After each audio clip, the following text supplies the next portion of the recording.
అత్తోళ్ళతోటి ఇరుగోళ్ళతోటి పొరుగుళ్ళతోటి నువ్వు కలిసిమెలిసి ఉండాలి రన్న ఒకవేళ బిడ్డ నీ భర్త ఏందే అంటే నువ్వు ఏందిరా అన్నావనుకో అబ్బా ఎందుకు అన్నారు దీన్ని 3 వత్తలు ఉలకజరగన్నరా మా గండాన దార పోసిండ్రా అని బిడ్డ అయ్యో కన్నుల తిడతారమ్మా నా బిడ్డ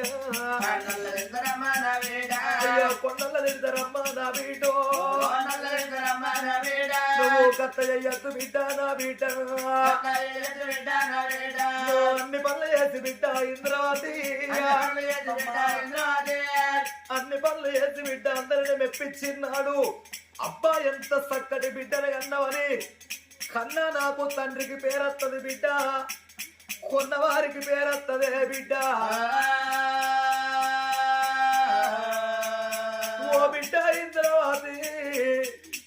నీ అన్న మీద మందవాడ బిడ్డ